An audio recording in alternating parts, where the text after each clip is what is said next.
to Set Life, coming to you from For the One Studio in Studio One. I am Kelly Leger. And this is Amber Buto. We are having a lot of fun here in studio today. I'm just going to say, we'll just see how this goes. Today on this particular podcast, we have my dear friend and family, my cousin, basically like my brother, Casey O'Quinn from Gravity Digital. Welcome to the show. Glad to be here. Thanks for having me. Yes. Welcome, welcome. So glad you're here with us. Thank you. So it is going to be a lot of fun. We'll try not to get ourselves in too much trouble. There's a lot of history here. There's a whole lot of stories here. Yeah, many of which should not be recorded in any medium. Only in our memory bank. That's right. That's the only place they Yes. get to live. Yep. So We're all thankful for that. They're going to stay there. Yeah, probably so. Probably so. Maybe we'll let a few out of the vault. We'll see. All right. So Casey is the founder of an amazing agency. They do a lot of things. It's a digital agency. It's an advertising agency. I'll let him define it, but they do a lot of amazing things creatively called Gravity Digital, an amazing company I have worked with. I have worked for. Yep. We have done it all together. They have been in the studio. In fact, they were our first ever.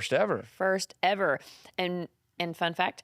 First ever person to shoot in the studio. Yes. And your partner, Matt, who we've also had on the show, who we adore, we were saying that in his episode that, Kelly calls me and was like, hey, do you mind if my cousin comes and shoots? And that's when I was like, oh, panic, because we hadn't even opened. Like we were still under construction, and y'all trusted us with your precious production and came in and shot here. And that day, I will remember that day my entire life.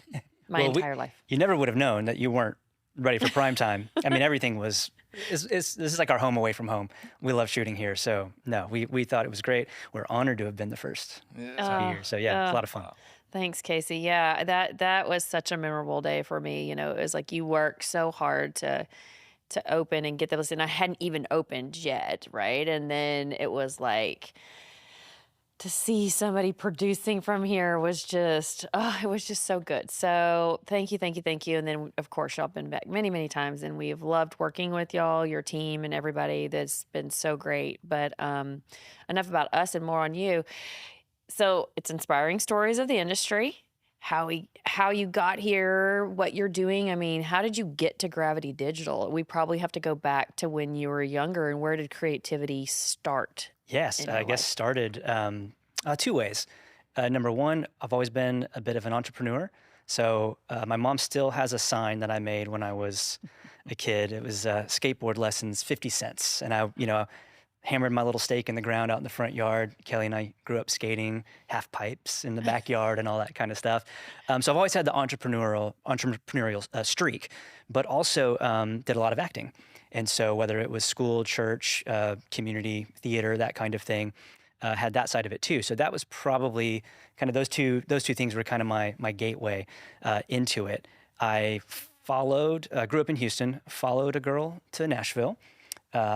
Worked out well for me. We celebrate 23 years on Saturday. Oh, congratulations. So that's great. But yeah, so ended up in Nashville, went to school for broadcasting. I thought I would be like on the news. Yeah. That's what I wanted to do. And sometime during my senior year, I started working at an advertising agency and realized, I'm not sure that broadcasting thing excites me that much. And so, that was it. I worked at that agency for a short time, but started Gravity Digital right on the heels of that, not long after I graduated college. So the entrepreneurship thing is just absolutely appealed to me. So I jumped right in. It's in you. It's either in you or it's not. That's what I can say about entrepreneurship. That's true. You have to be wired for it. You do. It's a roller coaster. Yes. So if it's not in you, it's going to kill you. Yeah, that's right. So true. Yeah. You see life completely different if you're an entrepreneur. That's right. It's just... I can't believe it's been that long, Casey. So how long have you had Gravity Digital? I've had Gravity Digital. It'll be 23 years in December. Wow. Yeah. So more than half my life. God. Wow. Yeah. Amazing, man. Wow. Fantastic. That's kind of parallel with the marriage. Yeah, I got married in June, and I started the agency in December. Oh, you were so brave, So man. brave. Well, you're young and stupid. Yeah, that's what it was. Do it. You just do it. Stupid. Yeah. Whoa. Yeah. What's that journey like? Okay, college, You worked broadcast in Nashville or through that agency? Worked at an agency in Nashville. Yeah, it was a little more of a traditional agency. So we would, it was in Christian media. So we would actually take, this is pre-internet. So we would take, generally like sermons, pastors preaching on Sunday morning that got recorded. We would turn that into radio and TV shows. So like what you would see on TV or what you would hear on radio. Oh, wow. And then we did a lot of other things too. But that was kind of the bread and butter of what we did. And then I was the internet services director right at the beginning of the internet, and when we started actually taking things online and getting fancy with what we could do. So yeah. Wow. And I think, working with you and knowing what y'all do, one of the things that I feel like separates Gravity Digital is your ability there, your ability to take and market. I mean, every time you tell me strategies and things you're doing, I'm like, what? Say that again? I mean, it's just so fascinating how you're like, oh yeah, we can target specifically down to a certain target audience that all likes plants and that all's whatever. And you can behind the scenes be able to do all of that with your marketing strategies, with media content and all that. Walk us through some of that. Talk us through that world. I do it no justice. Yeah, we do. I think that's probably one of the things that that separates us a little bit, is the fact that we not only do productions and do commercials and create the the media that we need, but we also run the campaigns. Yeah. And that's I kind of sit in that world of half creative, half on the other side, half left brain, half right brain. I kind of sit in both. Whereas Matt, our creative director, he lives in stories. Yes. I mean, he's the perfect person for it. He really understands that world. And then I probably sit a little bit more on maybe the technical side. Maybe it's a little bit drier. I don't know. But I'm comfortable in spreadsheets. I'm comfortable talking strategy and working with clients and having the relationships with the clients. But that does give us a very unique combination in that not only do we jump in and before we do a big campaign, we really get to know the client and their services or products and their target audience. So we really dig in deep on, personas, avatars, ideal customer, whatever you want to call it. Like we really jump in very deep and we really try to get to understand them from a psychological standpoint. Because if we're going to go write a commercial or create a landing page or write ad copy, we need to know exactly who we're talking to. What are their hopes? What are their fears? Yeah. What objections do they typically have for this product? Before they buy, who do they need to? Do they need to talk to their spouse? Like, do they need to be in on the buying decision? Like, we want to dig in on all of that, and so we get to know all of that. Then we do the creative, and then we are executing the campaign. Where are we going to run that? Are we doing Google ads? Are we doing ads on Meta? Are we doing TV? Are we doing radio? Like, are we doing Spotify? What are we doing with this? And so really being able to understand all of it is important for us, and understand client budgets. Sure. Do they have the budget for, how that's probably one of the things that I do is Matt's so great with story and dreaming up great ideas. Someone should probably be looking at the budget and figuring out, Sure. It's set in space. Like, I don't know. Right. I don't know if we can pull that off for this budget. So that's probably one of my responsibilities is really kind of speaking on behalf of the client and knowing like, that's great. We got to be able to execute it as well. I'm just going to say now, all of that, welcome to ad agency world. Yeah. I was for many years, we worked together for many years. And as we've talked about before, my world, I was in the advertising agency world, but I was not in the advertising agency per se. Sometimes we worked quasi ad agency, but we were a production company who an ad agency would hire to come and do that. We did campaigns for IHOP and Asics and Petco and PetSmart, big campaigns for them. Yeah.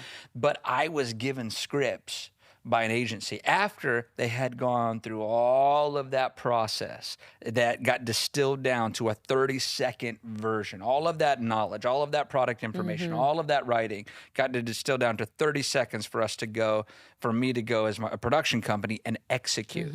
And so people who are interested in this world, this is good. This is like the perfect talk for that. You got an idea for a commercial. Like, I had to put so much trust. I never questioned, rarely did I ever question the script that I was giving from an agency, because I already knew how much had been invested in those words, the way they were written precisely to represent that brand and to bring about what they wanted to happen, in that thing. I'm just trying to emphasize how much has gone into that thing. You don't just come up with a script. You don't just come up with creative. You don't just shoot. Everything is meticulously on purpose. Yeah. It's a really cool world. that you're in. That left and right brain is a challenge. Most of us Mm-hmm. skew one way or the other. Yep. I'm analytical, I'm by the numbers, I'm Excel, I'm I'm plan, or you're just creative and I got ideas and I got a way to do, your vision and Well, you've seen what you're talking about. So, now they kind of release all the Super Bowl commercials like ahead of time. Yeah. They get a lot of mileage out of them because they pre-release them on YouTube or whatever. Used to, like Super Bowl Sunday, well, then it was Monday. Everybody was getting together saying, did you see the commercial for so-and-so? Oh, it's so great. Right. But you had those moments where you're like, did you see the one with the monkeys and they were dancing? Yeah, who was that for? I don't remember. I don't know. I don't remember what it was for, what company. And like, that's the danger you can fall in if you're all about story or all about humor or making a big splash, but you didn't actually like sell the product or promote the product. Like now you've got a problem. Yeah. So having to live in that world and vet all those ideas and make sure you're thinking through all that ahead of time is very important. And especially now, like attention spans are just shrinking. So you have to make that. In terms of like a big awareness campaign, you've got to make that big splash. You've got to get their attention very quickly in the first few seconds, but then you've got to keep them entertained, throughout that commercial or whatever, internet, whatever it is, to be able to get your sales points in there and to be able to, tell them about your product. You're usually having to go back and forth between jokes and sales copy, like back and forth to be able to keep them entertained, to get all of that across. Right. Now talk about like some of that process. So like in Amber and I's terms, we would talk about Amber in particular about distribution. So much more, I lean more toward the creative side. I lean more toward the story. That's the way I'm going to go. Amber is going to lead more towards, as interested as she is in all that and good at diving into that. She's going to be much more on the side of, well, what are we going to do with it? Did we, in her famous words, did we just make it for our friends and our family, or is this actually going to get distributed somewhere where the world can see it? That's the truth. That's a great way to put it. So what's the what's the process with you guys a lot of times? Yeah. So I think Matt talked a little bit about the writer's retreat. And you should watch that because it's great the way we do that. I'm going to back up before that. Okay. So when we first visit with a client, first off, as an entrepreneur, I love hearing other entrepreneurs' stories. So those first interactions with a client for me I just really enjoy it. Yeah. So I ask a lot of questions. I'm genuinely a curious person. Yeah. So I want to hear your story. And not only am I enjoying it, but I'm also listening for things that are going to resonate with people.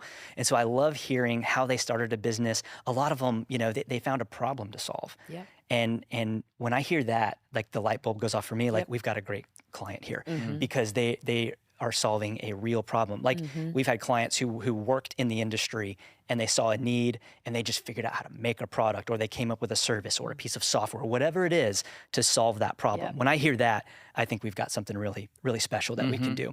So along with hearing the stories, I'm really trying to listen to, the problems that they solve, all of those things about the persona of, like your ideal customer. What do they battle on a daily basis? Really trying to think through all of that. And we really get to understand we call it your core offer, but what's the main thing you want people to buy from you? We really get to understand that. And then once we kind of know what that is, we kind of start working backwards. And 5 steps before that is the big commercial. But we want to know, okay, what's some way that someone can give you just a little bit of time or a little bit of money, make a micro commitment to you, like that kind of gets this ball rolling before they're ready to buy. So we really are building landing pages. We're writing copy for those pages, and we work backwards, and then we get to that big commercial, like the big splash. What's the big campaign going to be? But if we haven't done those other things, I liken it to, everyone calls that something different, a customer journey, a funnel. Everyone has a different name for it. But if you picture it as a funnel, and you go do a big commercial and you make a big splash, but you haven't plugged all those holes in that funnel, you are spending a lot of money and you are losing people left and right. You're pouring people in the top and they're falling out all of these holes. Yes. We plug all of those holes before we go do a big campaign. Like, we love the big campaigns. I want every client to get to that point. But if we don't plug those holes first, we're going to be wasting money. Yeah. Like, we don't want to do that. I'm an entrepreneur. I know no one has that money to spare. Right. Like, these a lot of our clients are small and medium. Or you don't want to. Yeah, why would we do that? Even if you have it, you don't want to. Why would we do that? Why would you do that? Yeah, why would we? It's a big investment. Right. We want the return. So that's important for us. It's funny. I say, basically the big splash is what you're saying. If you get a big influence, right? You get a big bang. You spend all this money and you get 1 million views or something. I'm like, I don't need to be cool. I'm already cool. Like, I'm like, I don't need to be cool. Nobody wants to be cool. Okay. I need to capture what I set out to do. So I don't want to do it just aimlessly to just do it. It has to have, you've got to be able to capture what you're doing. You know, you don't want to just grow this influence and then what are you selling? How are you capturing from the influence? What are you doing with that? So I think a lot of people misconstrue that concept. They're like, oh, I need to go viral. I'm like, so you're viral. What do you do with viral? Right. Do you see, like, how do you financially gain from viral? Unless you monetize that some kind of way, which you better have already thought of that prior to going That's viral. exactly right. Like, what are you feeding them? What are you pointing them towards? What are you directing them towards? What does that viral go to that you capture that into something? And that's why we build backwards. We start and we build backwards, and then we like to think we do a lot of humor. Yeah. We love humor, but before we do that, we really, you have the chance to go viral with that. But you better be ready. You better be ready for that. Yep. Like, and if you've built the right way, you're not as worried about viral. You're willing to. I mean, we're willing to pay for the traffic. Yeah. Like, we're willing to pay for ads because we know we have optimized the right way, and we know where our break-even point is. And we know what lifetime value is. Yeah. Like, we've really thought through all of that and analyzed all that. And that stuff is like, it's not fun. It's not the part that is the glamorous TV commercials or those part of the campaigns. But if you don't nail that part, you could be flushing a lot of money down the toilet. Yes. Yes. And I know you say that's not the fun part. For some people, though, that have that strategic mind, that is part of the fun part, that's what I love about the show. We get to sit with so many different creatives, and then everybody's different version of their creativity and their different stories.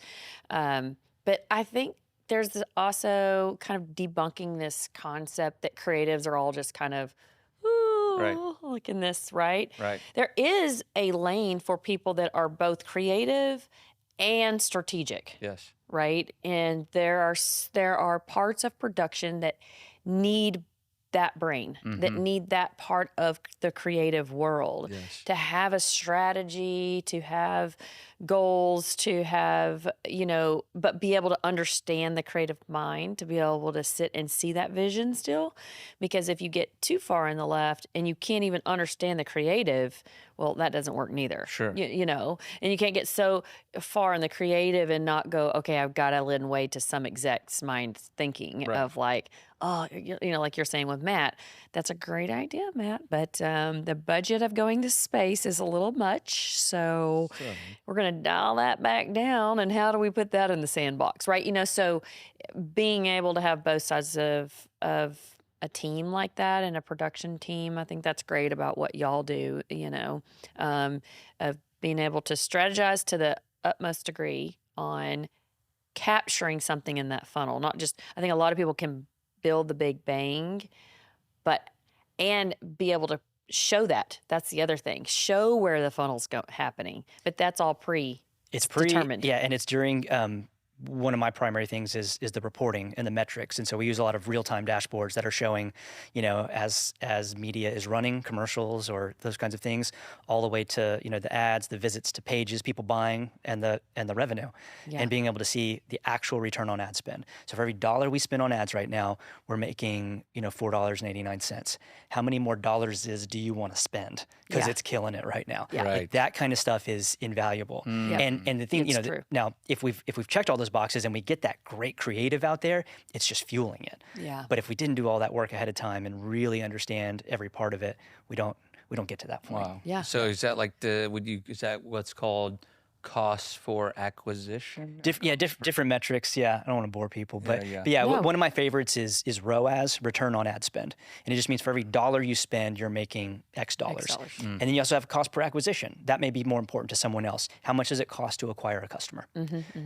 It's a great metric to know. But it also lets you understand, okay, what's our average order value, or what's our product cost, and how many times do people buy from us? Right. Then you start doing the math and understand, okay, are we a subscription model? Like, what kind of model are we? And where are we breaking even, and where are we profitable? And that's very important. And I think as an agency, people often hire us for our creative, but when we sit down and we're talking about that ahead of time, I think that's when they get it. Yeah. And they say, oh, this isn't like willy-nilly, let's just go make a funny commercial. Like, no, there's science behind it's art Yes. and science. It It's is. both. Yes. Wow. It's so true. Mm-hmm. Gosh, I love that about what you do.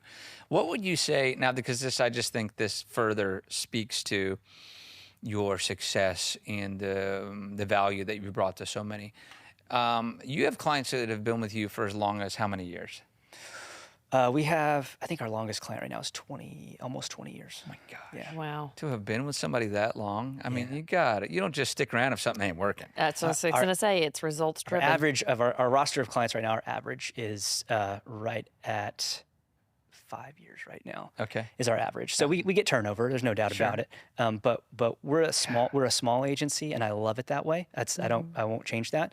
And we work with a lot of family-owned businesses. Now they might be 8-figure a year businesses, but a lot of them are family-owned. And so for us, it's client relationships is like one of the number one things for us.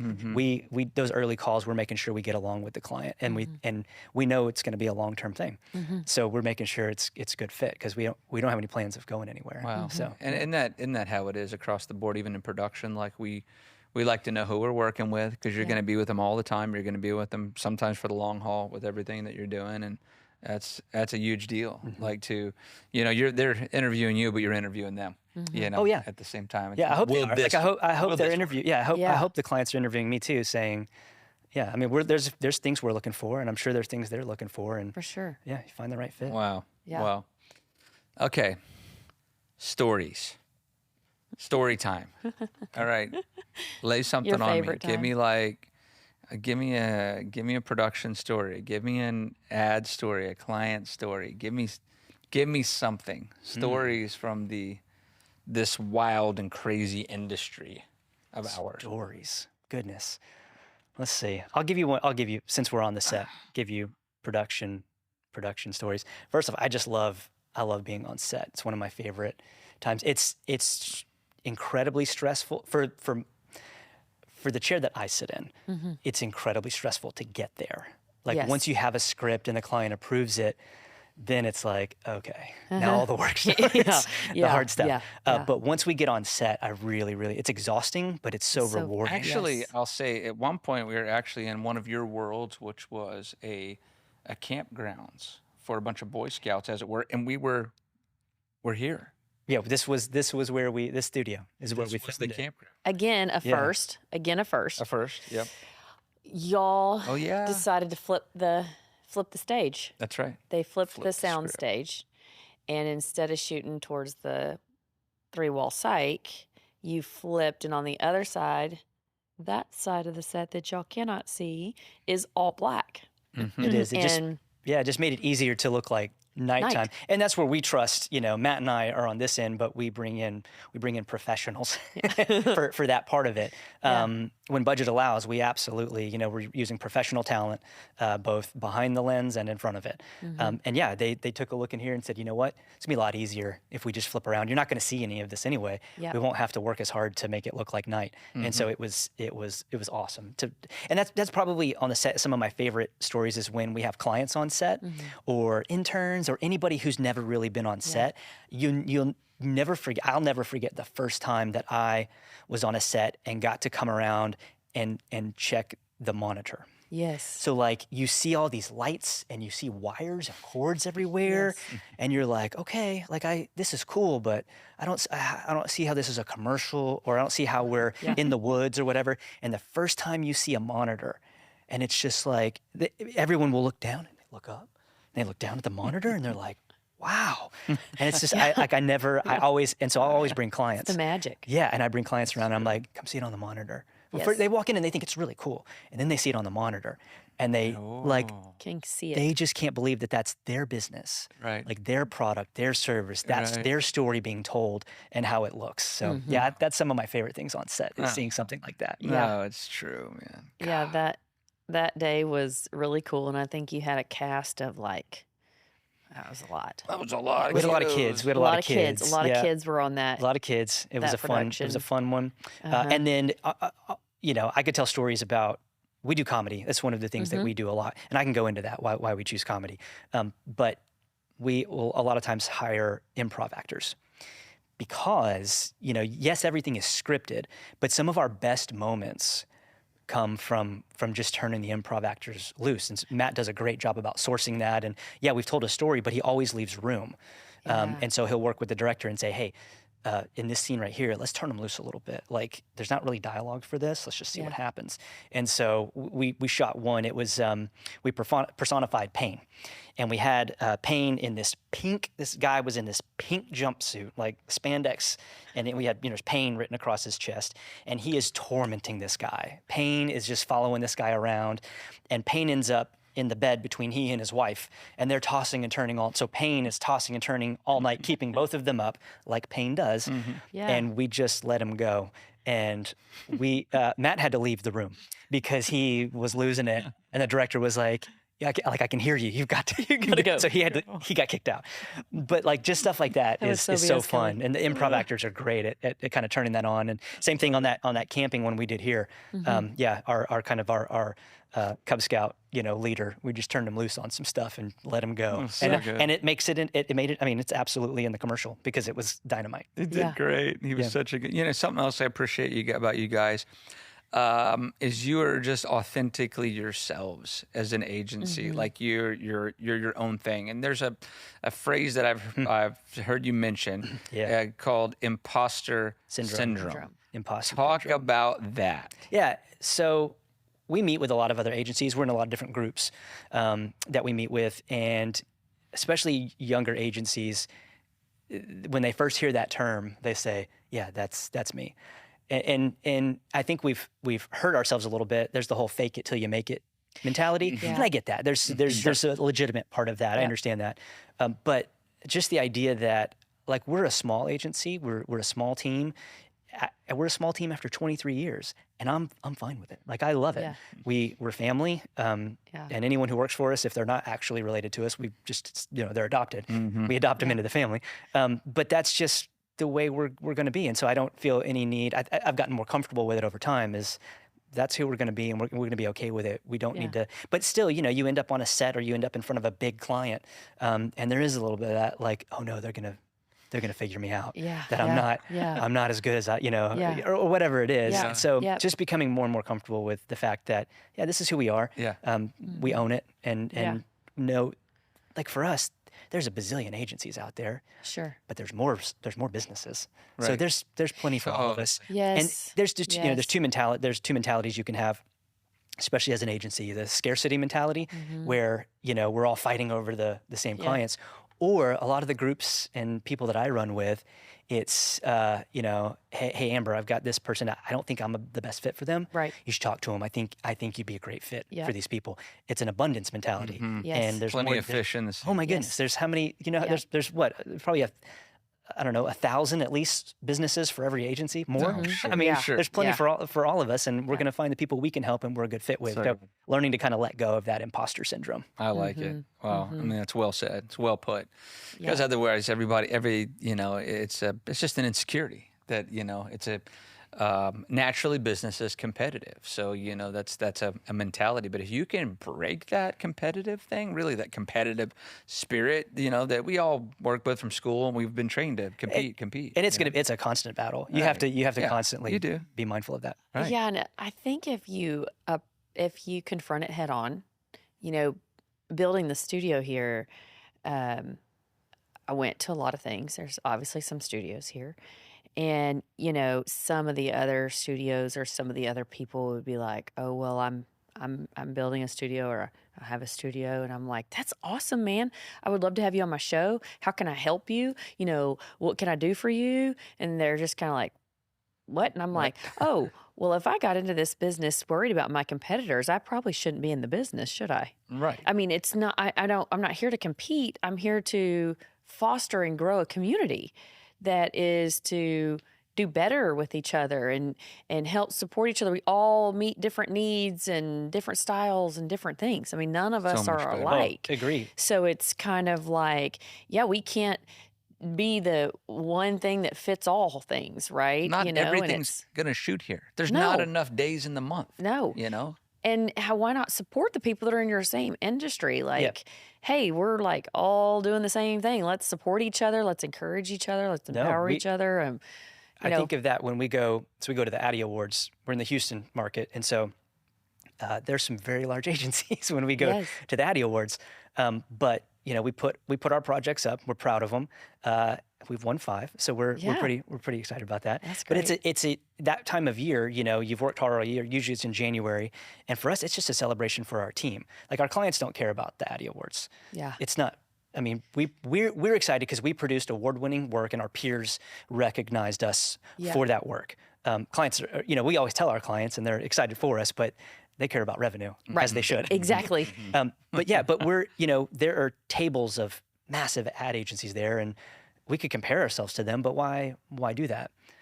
We're happy with what we do. We're happy with our clients, our family of clients that have been with us for so long, and it'd be dangerous to beat yourself up, or compare yourself. Totally. Yeah. Totally. Wow. Well, I love this guy, and I love those. Their agency. I love everything they're about. If it was up to me, I'd get to direct their stuff all the time. I'm traveling. They're busy. They have all kind of stuff going on, but they're very, very good people. So let me just say, and unless there's something I'm not thinking of that we definitely want to cover before we get out of here, and maybe we will after that. But how do they find you? How do they connect with you? How do they stay connected with you after this? Yeah, our website, gravitydigital.com. You can find links to all of our social channels there. You can see some of our work, see some comedy, maybe laugh a little bit. Yeah. Where is, I'll ask you this, where's Casey O'Quinn going? Where's Gravity Digital going from here? What's the future? Like, what's it look like? Personally, it may be cliche, but I kind of think about life in seasons. And if I look at like my own life, so I just turned 45, so I am I'm through spring, I'm at the end of summer, I'm probably heading into fall. And I'm excited about that. I got 2 kids in college, one in high school.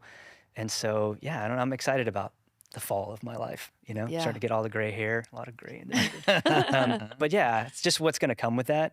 I know I'm not the young buck agency kind of thing anymore. I'm excited about that. In terms of a company, it's been 23 years of evolving. Like, when we started doing websites. Like, that was how we got our start. And then we didn't like the photos we were getting. And then all of a sudden you could put video on websites. We didn't like the video, so we started doing that. So we've been evolving for 23 years. Some people might look at it as like failures, or the fact that you're changing. But John Maxwell wrote a great book called Failing Forward. Yeah, it's a great book. So good. To me, it's like we're always evolving. So I don't Yeah. know where we'll be. We don't look like what we did, just 2 or 3 years ago. I don't know what we're going to look like. But we'll always be evolving and growing, getting better at what we do. Technology will change. The internet will change. The stories won't change. Great storytelling, those principles won't change. So we'll keep doing that. But the medium, those things will all change, and we'll adapt with it. I mean, marketing in general 10 years ago looks nothing like it does today. So if you are unable to evolve, if you're unable to change with time, and you look at it as a failure, you will fail. Period. Like, you have to be able to evolve, because it is ever evolving. Yeah, I mean, Gravity Digital, we predate Google, we predate Facebook, and that's 2 of our main platforms. Yeah. Old school TV, we were buying on broadcast TV, or we were buying on cable. Now everyone is using, streaming platforms to watch their TV. We have so much more we can do with it. It's so exciting. But if you're not evolving and keeping up with technology, you're going to miss it. So I think that's where agencies, people who live in it and breathe it, are the ones that are keeping up, because we have to be ready for our clients and be prepared to tell them what's next and what they need to be thinking about. Wow. And what's effective. Sure. I think some of the agencies get stuck in, well, this works, it's what we've always done, it's what's always worked, and you're just like, no, you haven't even branched out in this whole other lane. Sure. That's Things are there. changing so fast. So fast in media. Yeah. Media, I mean, I know we're talking marketing a lot. It's the media marketing world together. I mean, they work hand in hand. And how long content is, where it's put, what time of day it's put. I mean, all of that stuff. Now, you didn't even have those questions. I mean, Right. you had like a few channels to pick from, and you only had a few spots. So that's what it did, and that's when it was, where now you go across like, okay, here's all the distribution channels that you can be on. Now I only want to show this to people with the income of this in this zip code who blah, blah, blah. It's down, great. down. I love that part of it. That's the part I geek out on. Yeah. Like I really enjoy that. We thought we were getting fancy. I remember we did a commercial for a CrossFit gym, and I thought we were getting super fancy because we bought the airtime for the commercials we bought on ESPN during the CrossFit games in the zip codes right around their gym. And I was like, boy, did we nail it. Yeah. And now it's like, I just want to target CrossFitters. Like, Just I don't care. CrossFitters. Like, I'll do Spotify, I'll do an audio version, I'll do TV, I'll do, I'll hit them on social media. Like, it's just crazy what we can do now. And, the internet has made that possible. All the data has made that possible. We'll always be walking that line of balancing, privacy. Everyone is starting to roll out privacy changes. And so now we've got to walk that. And, that's where we have to live in that world now and understand like that's always going to be changing. We walk in every day and usually the question, first thing you want to ask in the morning is what changed? Like since yesterday, did Google change something? Did Meta change something? Like who changed something? Yeah. Something is different today than it was yesterday. And we have to figure out what that was. And Wow. you got to be ready. Wow. And that's why I say as an agency, you've always got to be evolving. Yeah. And you got to have somebody, Brilliant. you have to, if you're not doing that, you're wasting advertising dollars, period. You have to have somebody who's doing that for you. Otherwise, you might be spreading a net that's too wide, that's too narrow, that's in the wrong direction. We can be so focused. We can be, so we should be that focused now, right? Yeah, and so much of that too is determined by ad budgets. Like how much of a marketing budget does a client have? A small budget, I may have a client all in on Google, just people searching for you. Like because they're searching for that kind of product or that kind of service. Because your budget's small, that's the most high intent thing you can find is people like they need help right now. Yeah. Spit that with your budget, it should all be right there. Yeah. And then we can start branching out once we've done that. But people may come to you because they want a funny commercial. And it's like, that's great. That may not be the best use. Like as much as I want to make a funny commercial for you, Right. and that's probably not the best thing for you right Yes. now. So. So true. And I think that's so good that y'all are honest that way. I hope that that's what, people would look for in an agency is the honesty to say, hey, this is not where you should spend your money. And I did interior design and construction and all that for so long. I would straight up tell people, okay, that's great. You want to do that? Yeah. But you're going to lose money doing that. You're not adding value to your home by doing that. But if you spin that over here in the kitchen and you redo this, at least when you go to sell it, you're going to get your money back in that. But if you go do this over here, or if you're going to spend money, don't go change all the floors and not repaint the house and not, it's how you appropriate the funds that you have to get the most bang for your buck. And that's, in my opinion, why you hire a marketing specialist to tell you that, because you're not a marketing specialist. That's That's why you would hire me as a designer, because it is the industry in which I know, to help show you and tell you this is where you should spend your money and how you should spend it to get the most bang for your buck. May not be what you want to hear, No, but I that's- still feel like it's my job. We often have people come to us because they want to do X, like whatever this idea is. And so one of the questions I'll often ask is, okay, your idea. Are you married to that idea? Are you just dating that idea? Like, or did you just see that idea across the room? Like, tell me where we're at here, because That's good. because Yeah. I don't think it's the best idea for you. Like, I think there's Yes. something better out there for you. So, but I need to know if you're married to it. Like maybe we help you with it, or maybe we send you to someone, someone Right. else. So yeah, Right. it's the truth. Wow. Yeah. I mean, you got to appreciate that kind of honesty with him. Yeah. Well, listen, I think we gotta wrap it up here, and we've loved having you on the show, Mr. Casey O'Quinn from Gravity Digital, gravitydigital.com. You can also find him on Instagram, same Gravity Digital. Yep, that's it. And connect with them. And this has been Set Life. I am Kelly Leger, And I'm Amber Buto. and we will see you next time. Bye, guys.